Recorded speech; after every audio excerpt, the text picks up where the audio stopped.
Good morning students, welcome to the my YouTube channel Empower Physics with Himanshu Gautam sir. Hello बच्चों, कैसे हो? I hope आप सब अच्छे होंगे हमेशा की तरह। और स्टार्ट करते हैं हम हमारा बेटा आज का लेक्चर फिजिक्स का। बच्चों आपको पता है लास्ट क्लास में मैंने आपको पढ़ाया था इलेक्ट्रिक फील्ड के बारे में। हमने कुछ पढ़ा था, मतलब गाउस के नियम चल रहे थे। गाउस जो से रिलेटेड जो हमारा चैप्टर है वो चल रहा था, ठीक है ना। तो गाउस से नियम से संबंधित हमने कुछ चीज़ें सीखी थी, जैसे देखिए आवेश घनत्व, लीनियर फ्लक्स डेंसिटी, इसके अलावा लीनियर चार्ज डेंसिटी, इसके अलावा हमने पृष्ठ आवेश घनत्व देखा था यानी कि सरफेस चार्ज डेंसिटी। इसके अलावा हमने देखा था बेटा आयतन आवेश घनत्व यानी कि वॉल्यूम चार्ज डेंसिटी। उसके अलावा हमने गॉस लॉ जो था वो यूजिंग हमने क्या किया, इलेक्ट्रिक फील्ड या कूलॉम्स के नियम की सहायता से भी हमने क्या किया था, गॉस लॉ फाइंड आउट किया था। तो हमारा लास्ट लेक्चर में ये प्रोसेस रहा था। तो उस पे बेसिस हम कुछ न्यूमेरिकल्स जो है करते हैं आज। फिर हम इस चैप्टर को आगे बढ़ाएंगे। बहुत इजी वे में चल रहा है हमारा चैप्टर, बहुत इजी है। इंग्लिश मीडियम बेटा आपको इस चैप्टर का पूरा नोट्स आपको कल आज इस चैप्टर में मिल जाएगा। तो don't worry and don't be panic, ठीक है बेटा। तो हमने इस चैप्टर के दो न्यूमेरिकल उठाए हैं बेटा। इस जब तक जो हमने पढ़ा है उससे हम ये दो न्यूमेरिकल सॉल्व कर सकते हैं। तो मैं आपको न्यूमेरिकल करवा रहा हूँ। तो सब बच्चे बोर्ड पे देखिएगा, ये उसी से रिलेटेड न्यूमेरिकल है। जो चीज़ हमने अभी तक पढ़ी है ये सब कुछ उसी से ही रिलेटेड है, ठीक है ना। उसी से ही रिलेटेड हम ये सब चीज़ें पढ़ रहे हैं। न्यूमेरिकल उसी से रिलेटेड है। किस तरह का न्यूमेरिकल है सब बच्चे बोर्ड से देखिएगा। न्यूमेरिकल हम पढ़ेंगे, आपकी बुक का ही न्यूमेरिकल है बेटा, है देख लीजिएगा। आपको नंबर एग्जैक्ट मुझे नहीं पता है क्या है, पर आप देख लीजिएगा। आपको दे रखा है एक 5 सेंटीमीटर त्रिज्या की वृत्ताकार शीट, एक 5 सेंटीमीटर त्रिज्या की वृत्ताकार शीट, एक समान विद्युत क्षेत्र यानी कि एक समान विद्युत क्षेत्र यानी कि आपको रेडियस दे रखी है, इंग्लिश मीडियम में मैं बोल दूंगा। त्रिज्या दे रखी है बेटा आपको 5 सेंटीमीटर, वृत्ताकार शीट यानी कि आपकी वृत्ताकार शीट है, एक समान विद्युत क्षेत्र दे रखा है आपको 5 × 10⁵। एक तो हो गया R = 5 सेंटीमीटर। एंड आपको इलेक्ट्रिक फील्ड E दे रखा है आपको 5 × 10⁵ वोल्ट पर मीटर। विद्युत क्षेत्र में इस प्रकार स्थित है कि इसका तल, ध्यान दीजिएगा बेटा, इस पर लिखा हुआ है कि वेरी इंपॉर्टेंट न्यूमेरिकल है। इसका तल वेरी इंपॉर्टेंट लगा लेना इस पर, कि इसका तल विद्युत क्षेत्र से 30 डिग्री कोण, विद्युत क्षेत्र से 30 डिग्री कोण पर बनता है। तो शीट से पारित विद्युत फ्लक्स का मान ज्ञात कीजिए। सबसे पहले तो हमें पता लगाना है थीटा कितना दिया हुआ है, और फ्लक्स ज्ञात करना है यानी कि हमें पता होना चाहिए फ्लक्स फाइंड आउट करना है, ठीक है। इंग्लिश मीडियम बच्चे सुनना। अब सर्कुलर शीट, आपको एक सर्कुलर शीट दे रखी है। कैसी शीट दे रखी है बेटा? Circular sheet. Circular sheet of 5 centimetre radius दे रखा है आपको 5 centimetre. Is situated is an electric field. Electric field कितना दे रखा है आपको 5 × 10⁵। Electric field is equal to 5 × 10⁵ volt per metre. Is such a way that its plane forms an angle of 30 degree. गौर कीजिएगा बेटा, आपको दे रखा है such a way that its plane forms an angle of 30 degree with electric field. यानी कि ये लाइन दे रखी है इलेक्ट्रिक फील्ड से आपका जो ये सर्कुलर डिस्क रखी हुई है या सर्कुलर शीट रखी हुई है या वृत्ताकार शीट रखी हुई है, वो क्या है आपका जो विद्युत क्षेत्र इलेक्ट्रिक फील्ड उससे 30 डिग्री के कोण पे रखी हुई है, ठीक है ना बेटा। 30 डिग्री के कोण पे रखी हुई है।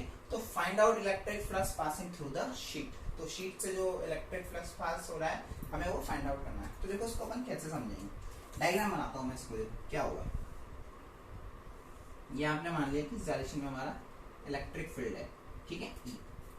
यहाँ से 30 डिग्री के एंगल पर एक सर्कुलर शीट यानी वृत्ताकार शीट रखी हुई है, ये रख ली।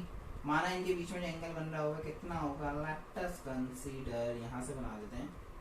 ये एंगल बन रहा होगा आपका 30 डिग्री, ठीक है। अब इसके परपेंडिकुलर कौन है? शीट अगर यहाँ होती इसका परपेंडिकुलर कौन होता? विद्युत क्षेत्र, सॉरी सदिश, क्षेत्रफल सदिश वो क्या होता है इस क्षेत्र के, किस क्षेत्रफल सदिश के बारे में बताया, क्योंकि आपका फॉर्मूला क्या हो जाएगा, φ क्या लगाओगे आप, φ क्या लगाएगा, EDA फॉर्मूला लगेगा हमारा ये वाला, ठीक है ना। तो ए की वैल्यू पहले अपन को पता होनी चाहिए। अब DA क्या होता है आपको मैंने बताया था, किसी भी तल के लंबवत, यानी कि कोई भी अगर प्लेन दे रखा है उसके परपेंडिकुलर जो जाएगा वो क्या होगा आपका, क्या होगा, एरिया वेक्टर होगा। तो इसके परपेंडिकुलर ये ऐसे मान लो, ऐसे मान लो, परपेंडिकुलर ये मान लिया, ये मान लिया ये परपेंडिकुलर है, इसको ऐसे पटक दिया तो यहाँ से परपेंडिकुलर आप मान लो 30 डिग्री। बेटा मैंने ज़्यादा बना दिया, 30 डिग्री दिख नहीं रहा है एक्चुअली में, ये कुछ ज़्यादा ही दिख रहा है। ये देखो ये अपन ने बना दिया 30 डिग्री, अब 30 डिग्री दिख रहा है, ठीक है ना, यहाँ से 30 डिग्री हो गया। टोटल ये शीट जो भी होगी क्या होगी, ये 90 डिग्री पर, ये हो गया इसका 90 degree. Area D A vector इधर होगा। अब ये क्या हो गया, जो आपका ई है वो यहाँ से लेके इधर कहाँ चला गया, इस क्वेश्चन में इधर चला गया, यानी इससे 30 डिग्री पे चला गया। तो हमारा जो एंगल होता है आपको पता है, यहाँ पे थीटा को क्या होता है, फाइ इक्वल टू आप लोग जानते हैं फॉर्मूला होता है ई ए कॉस थीटा। तो थीटा हो जाता है ई और बीच के, ई और ए के बीच का एंगल होता है। तो यहाँ डी ए नहीं है तो ए मान ले, ए यहाँ है, ई ए रहा, ई यहाँ 30 डिग्री से शिफ्ट हो गया, इससे 90 डिग्री ये चला गया ऐसे। तो ये एंगल टोटल कितना हो जाएगा, देखना ये एंगल कितना हो जाएगा। तो देखो ये तो 30 चला गया, इसका तो कोई मतलब है नहीं, एंगल कितना हो गया 90, ये एंगल निकालना है आपको। तो 90 माइनस 30 इज इक्वल टू कितना आ गया 60 डिग्री। बात समझ में आ गई, थोड़ा अच्छा न्यूमेरिकल है। आप हम लोग क्या करते हैं डायरेक्ट 30 डिग्री यूज कर लेते हैं, हमें पता ही नहीं कि प्लेन से बोला गया है, तल विद्युत क्षेत्र से 30 डिग्री कोण पे बनाता है, यानी इसका जो तल है वो यहाँ से 30 डिग्री पे हो गया। तो ई यहाँ आ गया, इससे पहले 90 डिग्री पे कौन जा रहा था ये, तो अब इन दोनों के बीच का एंगल जो था ई यहाँ से यहाँ शिफ्ट हो गया, तो 90 डिग्री क्या हो गया आपका ये। तो ये एंगल कितना होना चाहिए आपका, एंगल कितना होना चाहिए आपका 90 डिग्री था, यहाँ से 90 डिग्री, ये यहाँ से 30 चला गया, तो ई शिफ्ट हो गया यहाँ से इसके कंपेयर में। तो ये बचा कुछ एंगल कितना हो गया, ये तो 30 हो गया, इसको हटा दिया, तो ये एंगल कितना हो गया 60 डिग्री। तो एंगल कितना आ गया आपका 60 डिग्री। तो फॉर्मूला में वैल्यू पुट कर दो, फाइ इक्वल टू ई की वैल्यू कितनी है आपकी 5 × 10⁵। अब क्या करें, ए तो दिया हुआ ही नहीं है, ए नहीं दिया हुआ है, तो ए के लिए क्या करते हैं फॉर्मूला लगाते हैं, वृत्ताकार इसके क्षेत्रफल क्या होता है πr² cos 60 degree. Phi equal to 5 × 10⁵। Pi की वैल्यू कितनी होती है, बच्चा जानता है 3.14 × आर की वैल्यू कितनी दे रखी है आपको 5 सेंटीमीटर, सेंटीमीटर को मीटर में चेंज करोगे तो 5 × 10⁻²² मीटर का स्क्वायर इंटू cos 30 की वैल्यू कितनी आ गई 1/2। बेटा आप लोग की मैथ्स अच्छी होगी, आप इसको सॉल्व कर सकते हो, आप इसको सॉल्व कर लोगे तो आपको क्या मिल जाएगा, आंसर मिल जाएगा। बात समझ में आ गई। इसको अगर हम सोल्व कर लेंगे तो हमें क्या मिल जाएगा, वेरी इजीली आंसर मिल जाएगा, you will get the answer very easily. Okay, simple सा न्यूमेरिकल था लेकिन वेरी इंपॉर्टेंट न्यूमेरिकल है। कॉन्सेप्ट वाइज हल्का सा बेस कॉन्सेप्ट का यूज है, तो आप लगा सकते हो, वेरी सिंपल है, डायग्राम बनाने की जरूरत नहीं है, हम बस डायरेक्ट लिख सकते हैं इसको। तो इसको सॉल्व कर लेना, मैं फाइनल आंसर कैलकुलेशन नहीं कर रहा हूँ, आपको मैंने कैलकुलेशन करना सिखा रखा है, 11th में भी काफ़ी सिखाया मैंने आपको। इसको सॉल्व कर लोगे you will get the answer, ठीक है बेटा। तो न्यूमेरिकल हमारा ये हो गया, बहुत इजीली, बहुत अच्छे से न्यूमेरिकल कंप्लीट हो गया, बहुत अच्छा न्यूमेरिकल था और बहुत इजीली हमने इसको कंप्लीट किया। सेकंड न्यूमेरिकल पे आते हैं, ठीक है। देखना है इसको, समझना, पढ़ना, बुक में न्यूमेरिकल देखना, एक बार अच्छे से पढ़ना कैसे करा हुआ है, ठीक है। न्यूमेरिकल उसमें से देख लेना, आपका ये 2.4 या 2.3 करके न्यूमेरिकल होगा, ये नंबर एक्सेक्ट डेटा याद नहीं है मेरे को, पर ये न्यूमेरिकल होगा, ठीक है। क्वेश्चन, नेक्स्ट क्वेश्चन आता है, ये भी क्वेश्चन आपके बुक का ही है बेटा। क्वेश्चन दिया हुआ है हमें, ध्यान से पढ़िएगा और ध्यान से पढ़ेंगे, हम ध्यान से सुनेंगे क्वेश्चन को, ठीक है ना। क्वेश्चन हमें दिया हुआ है 0.03 मीटर त्रिज्या के, यानी कि सबसे पहले तो रेडियस यानी कि त्रिज्या दे रखी है r = 0.03 मीटर में दिया हुआ है, ठीक है। बात कर लेंगे इसके बारे में मीटर में। त्रिज्या के गोलीय पृष्ठ के केंद्र पर 7.6 माइक्रोकूलम का आवेश स्थित है, यानी Q हमें गिवन है 7.6 माइक्रोकूलम, ठीक है, आवेश स्थित है। गोलीय पृष्ठ से संबंध विद्युत फ्लक्स का मान ज्ञात कीजिए। हमें क्या ज्ञात करना है भाई, फाइ ज्ञात करना है। पृष्ठ की त्रिज्या दोगुनी करने पर, पहला क्वेश्चन तो हमारा जो है वो यहाँ खत्म हो गया। सेकंड क्वेश्चन में दिया हुआ है पृष्ठ की त्रिज्या दोगुनी करने पर, यानी बोला है कि रेडियस को अगर दोगुना कर दिया जाए तो फ्लक्स के मान में क्या परिवर्तन होगा, ठीक है भाई, निकाल लेंगे। English medium, a charge 7.6 microcoulomb is situated at the centre. Charge दे रखा है बेटा कितना 7.6 microcoulomb is situated at the centre of sphere, किसी स्फीयर पे इतना चार्ज दिया हुआ है, गिवन है, ऑफ 0.03 मीटर रेडियस। रेडियस दे रखी है 0.03 metre. Calculate the value of electric flux. Electric flux की value you have to find out associated with the spherical surface। spherical surface पे आपको क्या करना है, इलेक्ट्रिक फ्लक्स की वैल्यू फाइंड आउट करनी है। if the radius of surface is double, radius of the surface, surface की अगर एक क्वेश्चन तो आपका यहाँ फिनिश हो गया बेटा, ठीक है। सेकंड क्वेश्चन क्या हुआ है, if the radius of surface is double, radius जो है अपन क्या कर दें, सरफेस की डबल कर दें, what will be the change in value of flux, flux में क्या चेंज होगा। वेरी सिंपल क्वेश्चन बेटा, आप लोग कर सकते हो, पोस्ट करके इस क्वेश्चन को करो, बड़ा मजा आएगा।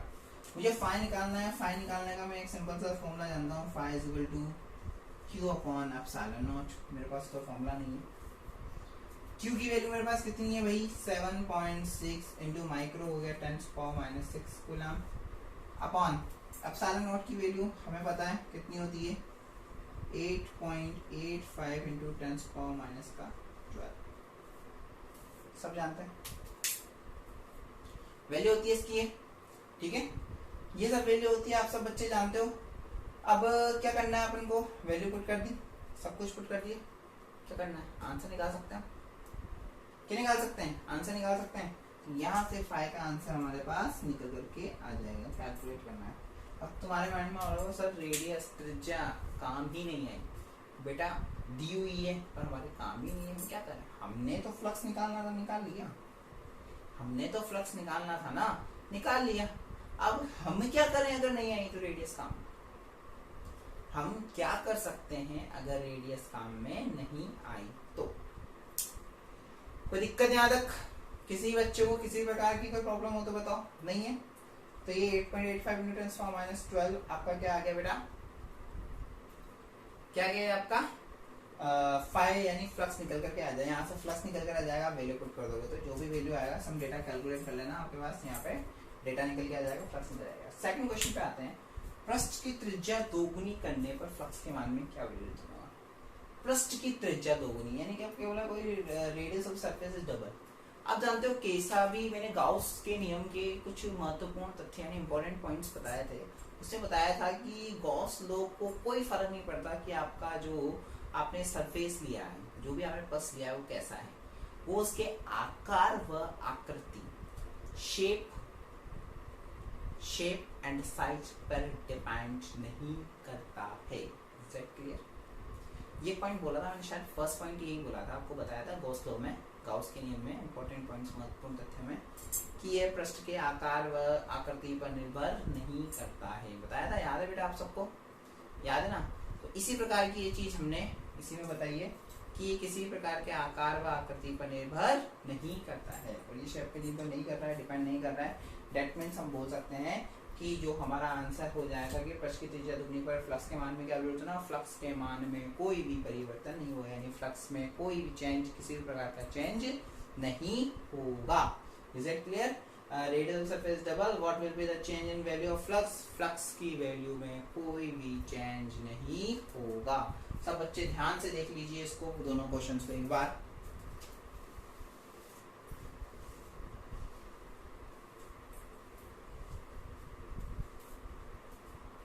देख लिया सब बच्चों ने बहुत ध्यान से क्वेश्चन को, किस तरह से क्वेश्चन अपन ने सॉल्व किए हैं, देख लिया बेटा।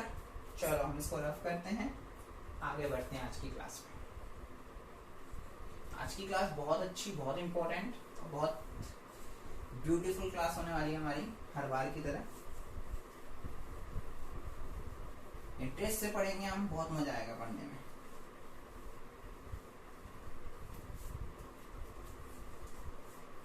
चलो आगे बढ़ते हैं।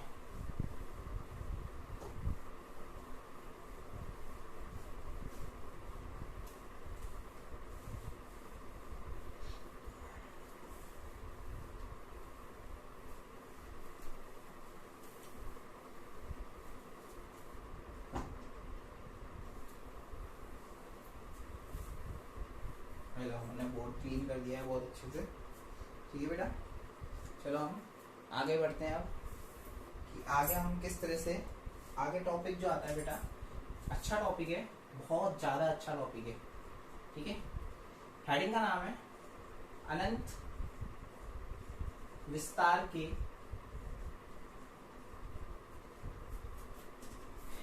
रेखीय तार के कारण विद्युत क्षेत्र की तीव्रता की गणना। ये सब गाउस के नियम से निकालनी है आपको। हेडिंग हो जाएगा electric field intensity due to infinite charge by Gauss law. ये हमारा हेडिंग है। हेडिंग बहुत ध्यान से देखिएगा, ये हेडिंग हमें ना इस डेरिवेशन को करने में बहुत हेल्प करेगा, बहुत ज्यादा हेल्प करेगा। अनंत विस्तार के रेखीय तार के कारण विद्युत क्षेत्र की क्या देखा है, विद्युत क्षेत्र की तीव्रता की गणना है। Electric field intensity due to infinite charge by Gauss's law. यानी आपको एक रेखीय तार दिया हुआ है, यानी कि एक लीनियर वायर दिया हुआ है इनफाइनाइट वाला, इसकी लेंथ बहुत ज्यादा है, इनफाइनाइट है, हमें नहीं पता कितनी। देखो हम बनाते हैं कैसे, ध्यान से देखिएगा बेटा, बहुत इंपॉर्टेंट है। पहला हम जो चीज इसमें फाइंड आउट कर रहे हैं वो है दिशा की गणना।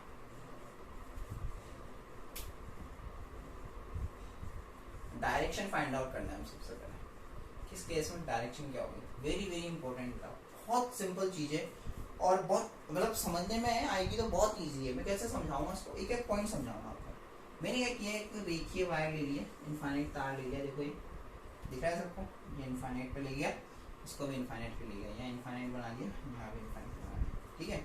और ध्यान से डायग्राम को देखना, क्योंकि सारा खेल जो है ना बेटा, सारा डायग्राम का है, ठीक है। यहाँ मैंने एक सेंटर पॉइंट ले लिया, इसको मैंने बोल दिया O। ध्यान से देखिएगा, यहां से मैंने कुछ डिस्टेंस पर, डिस्टेंस सूची मान लो, यहाँ पे मैंने एक अल्पांश यानी स्मॉलेस्ट पॉइंट ले लिया A1। सेम उतनी ही डिस्टेंस पे यहाँ पे मैंने ले लिया, that is the A2, that is the smallest part of area vector. यानी कि क्या है बेटा, एक छोटे छोटे अल्पांश है, छोटे छोटे से क्या है, अल्पांश है, स्मॉल पार्ट, ठीक है ना।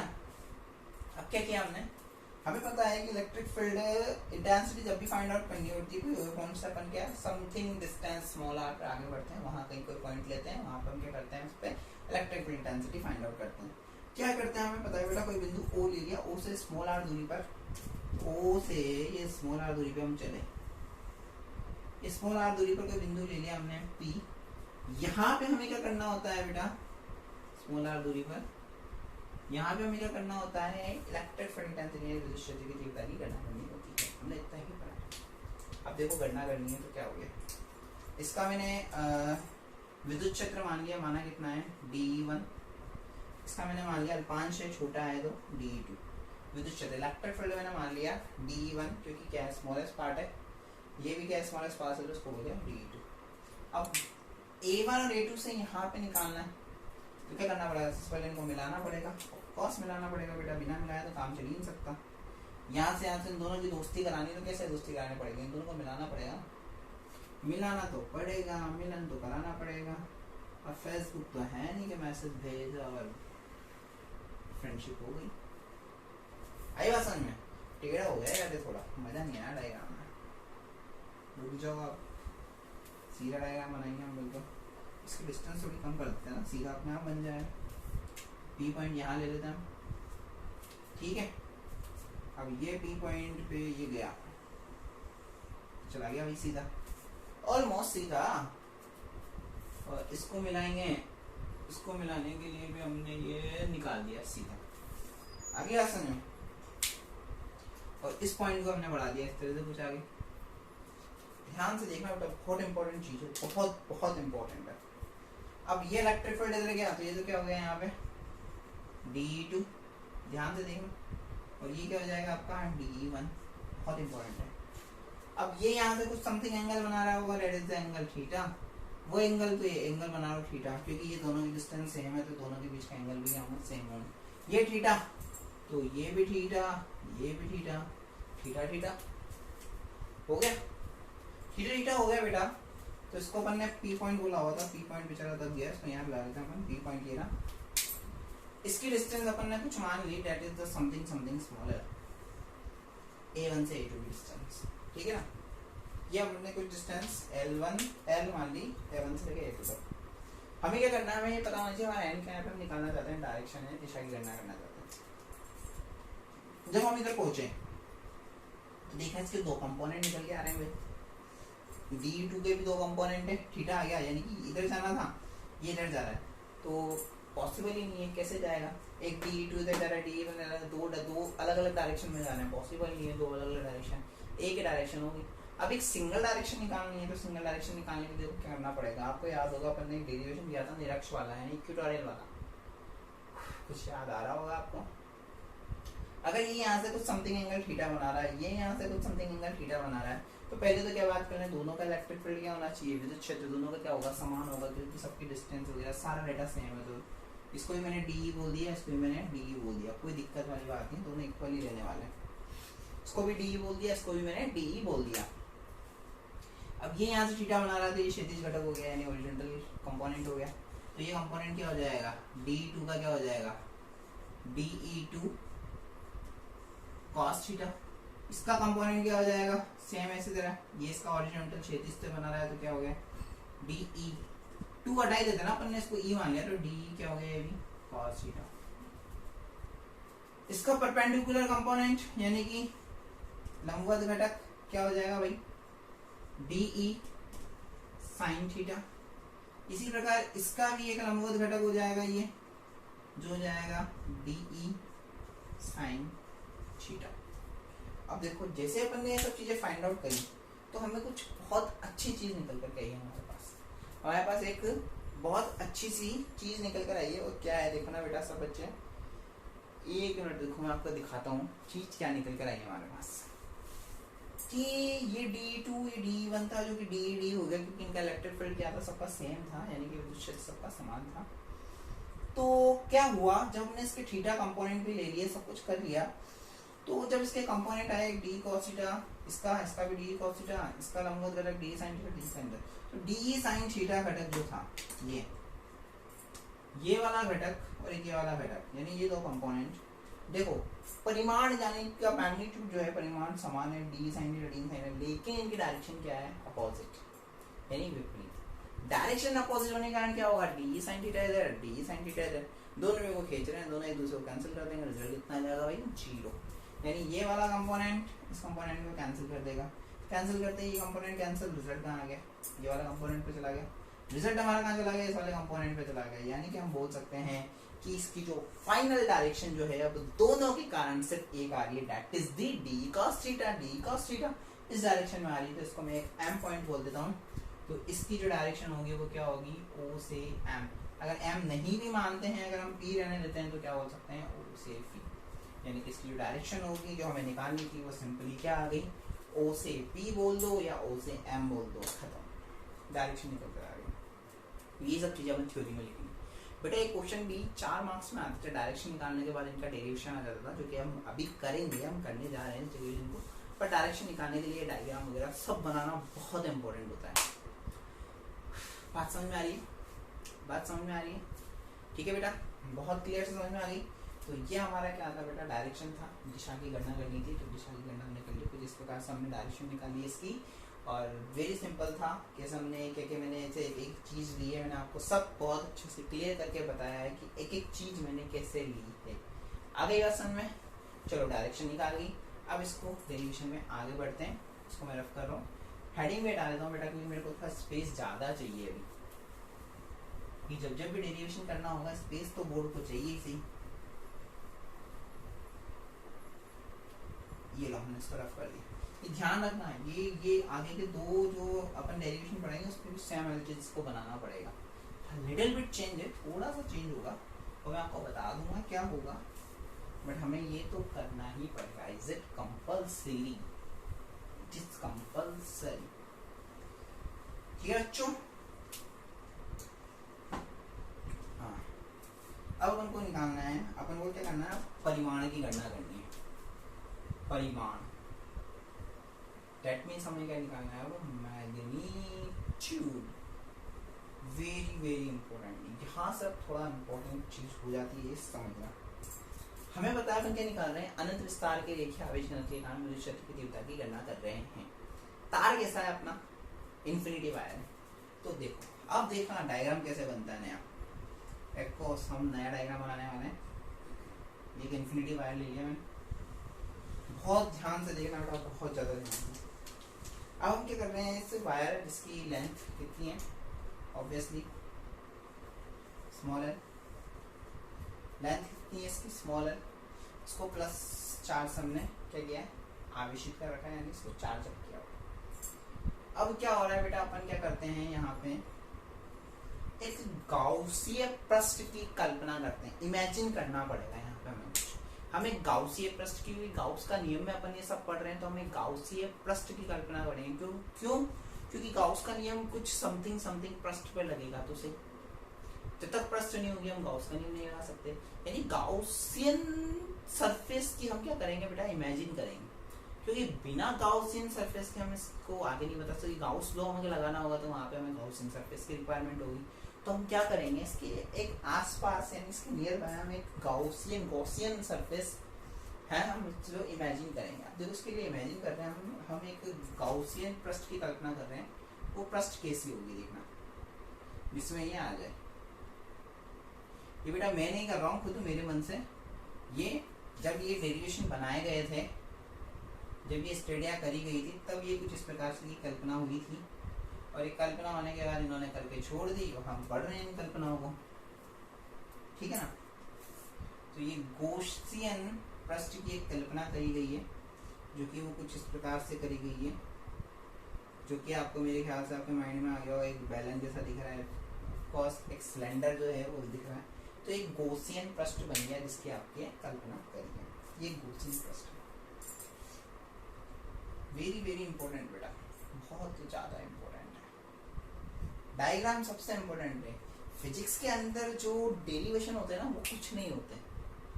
एक्चुअल जो हार्ट होता है ना, हार्ट, फिजिक्स का हार्ट वो डायग्राम है। डायग्राम, क्योंकि फिजिक्स में क्या है, डेरिवेशन है, और डेरिवेशन किससे होता है, डायग्राम से। तो एग्जैक्ट जब तक हमें डायग्राम समझ नहीं आएगा ना, हम डेरिवेशन कर ही नहीं सकते। तो हमें फर्स्ट नीड होनी चाहिए कि सर हम डायग्राम कैसे बना रहे हैं, क्या चीज माइंड में आ रही है, और क्या क्या उनके माइंड में आया होगा जो हम वो डायग्राम डेवलप कर रहे हैं। अब बोला है परिमाण निकालना है, यानी ई निकालना है हमें, तो हमें क्या करना पड़ेगा, यहाँ कहीं एक सेंटर पॉइंट लेना पड़ेगा। यहाँ से हमें क्या करना पड़ेगा, कुछ दूर जाना पड़ेगा, यहाँ को एक बिंदु पॉइंट पी लेना पड़ेगा। यहाँ पर हमें क्या करना है, विद्युत क्षेत्र ई की गणना करनी है, यानी ई हमें यहाँ से फाइंड आउट करना पड़ेगा। बात समझ में आ गई क्या? आपको पता है ये करते आ रहे हैं, हमने किया कुछ भी नहीं है। इससे पहले वाले चैप्टर में जब भी हमने डेरिवेशन फाइंड आउट करें तो यही करें। ई निकालने का एक सिंपल सा फंडा है, सेंटर पॉइंट से कुछ डिस्टेंस पे चले जाओ, एक पॉइंट ले लो, वहाँ पे क्या करना है, इलेक्ट्रिक फील्ड की आपको फाइंड आउट करना है, इलेक्ट्रिक फील्ड आपको निकालना है। अब देखो निकाल तो ले हम, इसको कैसे निकालेंगे, देखो सबसे पहले चीज तो माइंड में आती है, कैसे निकालना है इसको। यहाँ सरफेस अलग है, यहाँ की पृष्ठ अलग है, यहाँ सरफेस अलग है, शेप अलग है, यहाँ अलग है। तो हम क्या करते हैं, इस पूरे का तो एक साथ नहीं निकाल सकते, तो हमने के लिए छोटे अल्पांश ले लिए। अल्पांश बोलूँ तो मैं क्या बोल सकता हूँ, छोटे स्मॉलेस्ट पार्ट ले लिए।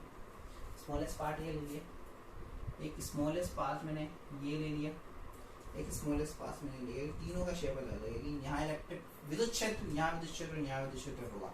बेटा मैं पहले बोला गॉसियन तो हमने बोला शेप आकार आकृति में निर्भर नहीं करेगी, लेकिन अब हम विद्युत क्षेत्र की बात कर रहे हैं। विद्युत क्षेत्र यहाँ कुछ और होगा, यहाँ कुछ और होगा, यहाँ कुछ और। विद्युत क्षेत्र की बात कर रहे हैं, इलेक्ट्रिक फील्ड की बात कर रहे हैं। तो इलेक्ट्रिक फील्ड अपन ने माना, लेट अस कंसीडर इस डायरेक्शन में ई वेक्टर। तो यहाँ पे भी अपन ने मान लिया, इसको सरफेस बोल देते हैं, इसको S1 बोल दिया, इसको मैंने S2 बोल दिया, इसको मैंने S3 बोल दिया। ये क्या है, पृष्ठ है, S1 S2 S3 सरफेस है। तीन नए सरफेस है, माना है, हम कंसीडर करते हुए चल रहे हैं कि हमने माना। क्योंकि हम इसका अल्पांश निकाल लेंगे, पूरे का निकालने के लिए हम क्या करेंगे, फिर उसका समाकलन कर देंगे, इंटीग्रेशन कर देंगे। यहाँ पे भी स्मॉलेस्ट पास निकाल लिया, पूरे का निकालने के लिए इंटीग्रेशन कर देंगे। यहाँ पे भी स्मॉलेस्ट पास निकाल लिया, पूरे का निकालने के लिए इंटीग्रेशन कर देंगे, खत्म कहानी। ये सिंपल सा रास्ता है। आपको ने बता रखा है फिजिक्स में स्टडी करनी है, छोटे की स्टडी करो, फिर इसका इंटीग्रेशन कर दो, पूरा बड़ा अपने आप निकल करके आ जाता है। ठीक है, तो हमने माना लेट अस कंसीडर यहाँ है, तो डीए भी यहाँ होगा, तो यहाँ पे दोनों सेम डायरेक्शन में, तो यहाँ हम क्या बोल सकते हैं, थीटा इज इक्वल टू कितना होगा इनके बीच में, 0 डिग्री। यहाँ इलेक्ट्रिक फील्ड सेम इस डायरेक्शन में होगा, इस लाइन के इधर है तो इलेक्ट्रिक फील्ड सब जगह सेम रहेगा, इधर हो गया। इसके परपेंडिकुलर क्या जाएगा आपका, परपेंडिकुलर क्या चला जाएगा, यहाँ से देखो परपेंडिकुलर यहाँ पे था ऐसे, तो परपेंडिकुलर क्या चला गया, ई भी इधर था, परपेंडिकुलर क्या चला गया आपका ए, यानी इसका लंबवत क्या चला गया आपका, डी ए वेक्टर चला गया। तो डी ए वेक्टर मान लिया इधर है, इधर ई इधर है, इधर भी ई वेक्टर इधर है, और इसका लंबवत क्या चला गया भाई, डी ए वेक्टर चला गया। यहाँ थीटा इज इक्वल टू कितना हो जाएगा आपका 90 डिग्री, यहाँ पे भी थीटा इज इक्वल टू कितना हो जाएगा हमारा 90 डिग्री। बात समझ में आएगी यहाँ तक की, ये डायग्राम कंप्लीट हो गया हमारा। बहुत ही सुंदर डायग्राम बनाया मैंने आज, ठीक है, बहुत ज़्यादा सुंदर डायग्राम बनाया मैंने। तो हमारा ये डायग्राम से रिलेटेड पोर्शन तो फिनिश हुआ ऑलमोस्ट। फिर अगर रिक्वायरमेंट पड़ेगी तो मैं आगे डायग्राम के बारे में सोचूंगा क्या कर सकते हैं इसमें, आगे क्या करना होगा। सबसे पहले अपन क्या करते हैं, गाउसीय पृष्ठ के लिए सबसे पहले तो अपन गाउस का नियम जानते हैं भाई, गाउस का नियम लगा सकते हैं अपन, फाई इज इक्वल टू ई निकालना है, पर कैसे निकालना है मुझे कुछ आइडिया तो नहीं लग रहा, बट मेरे को एक आइडिया जो कि सिंपल सा लग सकता है वो ये लग सकता है कि मैं गाउस का नियम जानता हूँ। गाउस का नियम क्या होता है बेटा, ध्यान से देखना बच्चों। अगर आप इलेक्ट्रिक फील्ड की बात करो, छोड़ो वो तो छोड़ो, अगर मैं इलेक्ट्रिक फील्ड की बात करूँ कि विद्युत क्षेत्र निकालना है सबसे पहले, तो मैं ई इज इक्वल टू क्या बोल सकता हूँ, सिंपल में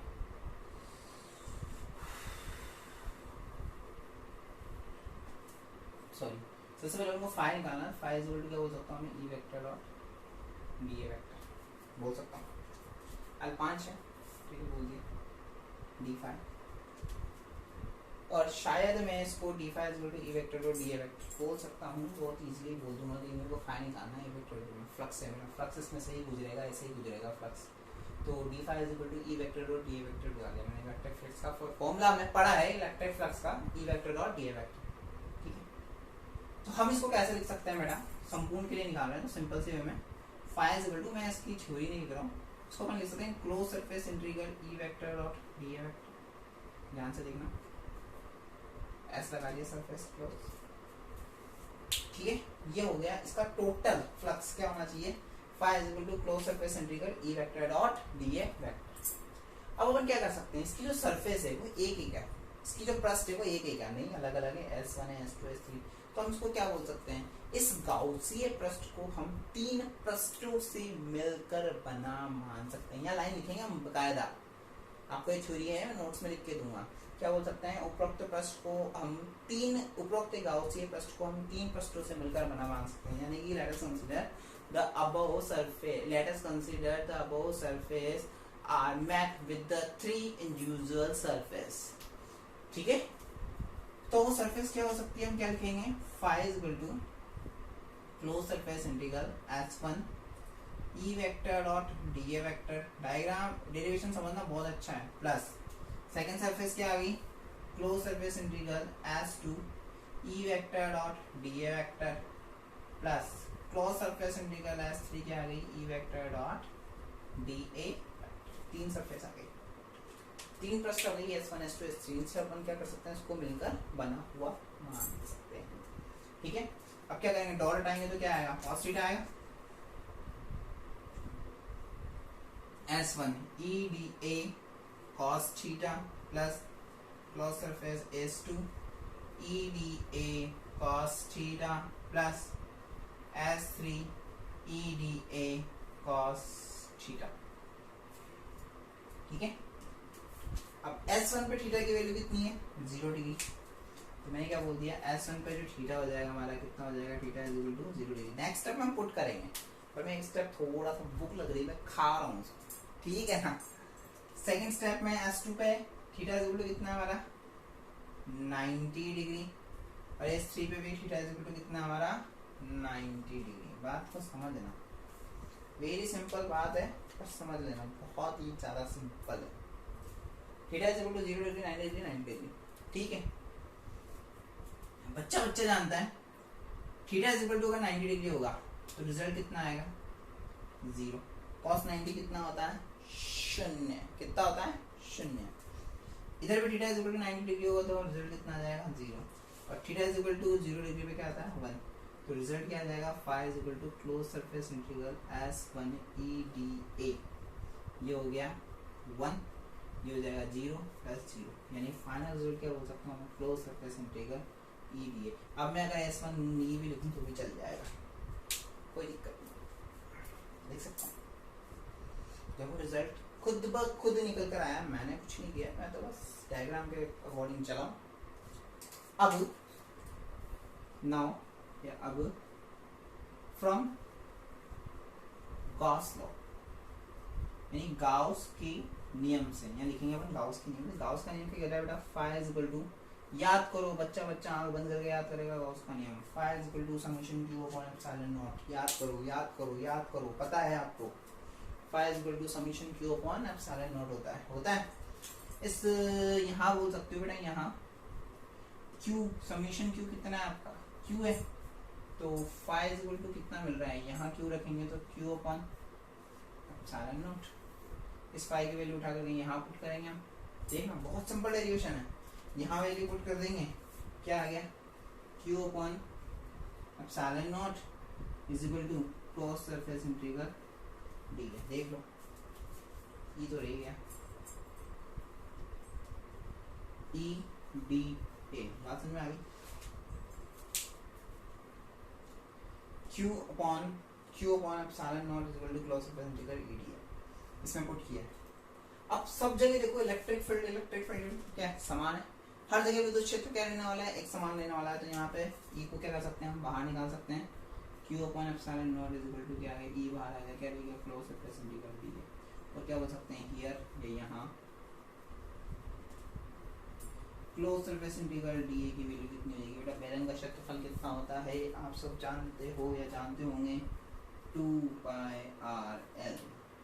अब यहाँ पे एक चीज थोड़ी सी मैंने जो छोड़ी है ना, वो जान करके छोड़ी है। आप लोग जानते हो अपन ने एक चीज पढ़ी है, रेखीय आवेश घनत्व, यानी कि लीनियर चार्ज डेंसिटी। आपको याद होगा वहां पर इसकी वैल्यू होती है lambda is equal to Q upon L होती। लैम्बडा इज इक्वल टू कितनी होती है, क्यू अपॉन एल।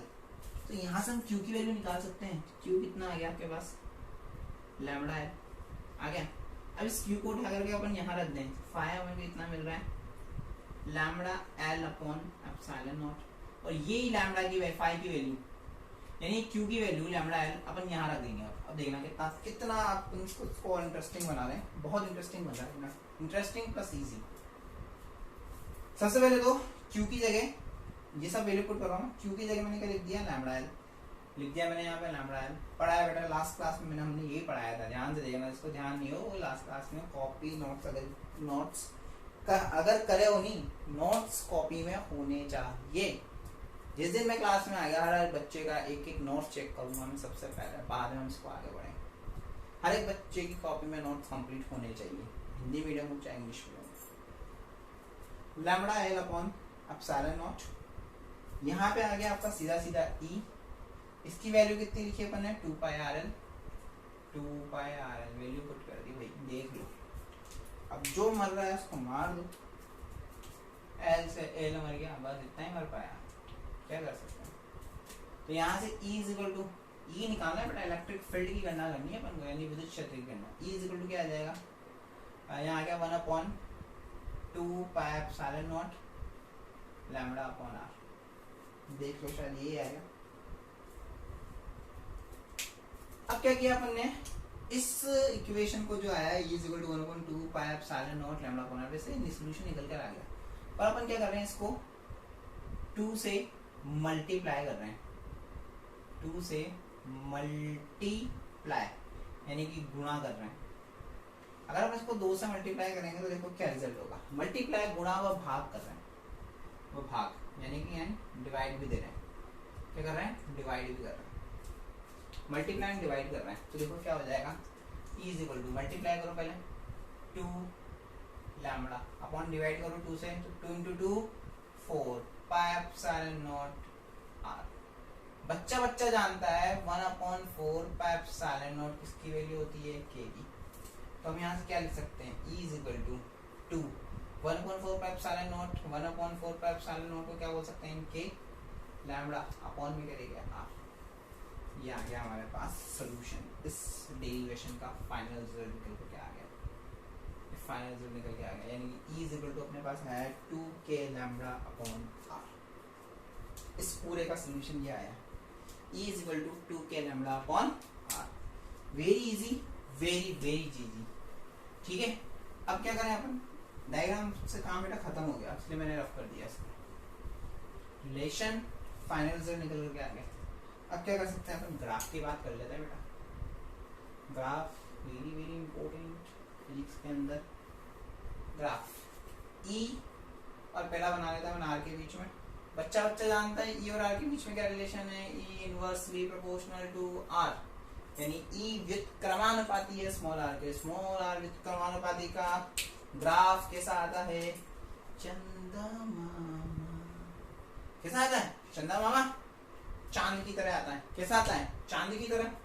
और अगर आपको E और 1/r के बीच में बना रहा हूँ तो क्या हो गया, E और 1/r के बीच में क्या रिलेशन है कि दोनों एक दूसरे के क्या है, डायरेक्टली प्रोपोर्शनल यानी समानुपाती है। समानुपाती ग्राफ के साथ है सर एकदम सीधा। कैसा आता है, एकदम सीधा।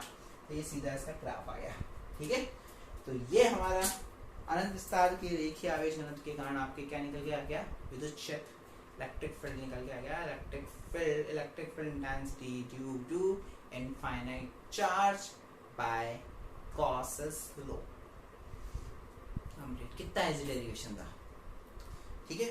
तो आज की क्लास में हम बस इतना ही पढ़ेंगे। नेक्स्ट क्लास में हम इसको कंटिन्यू करेंगे और आगे के जो डेरिवेशन है उस पर आगे बढ़ेंगे, किस तरह से इसमें आगे बढ़ते हैं, ठीक है बेटा। अब आप लोगों को सबको पता लगा है, न्यू गाइडलाइंस आ गई है और बहुत जल्दी हम स्कूल में मिलने वाले हैं। That's the very good news.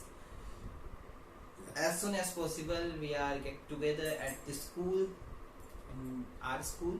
So right now I just want to say stay home, safe home and safe रहिए बेटा। अभी बहुत ज़रूरत है क्योंकि you know what, आप सब न्यूज़ देखते हो। ओके बेटा, stay home, safe home and thank you so much. Video को बहुत ध्यान से देखना, बहुत अच्छे से पढ़ाई करना, नोट्स सब बच्चे बहुत अच्छे से प्रिपेयर करना। Thank you so much.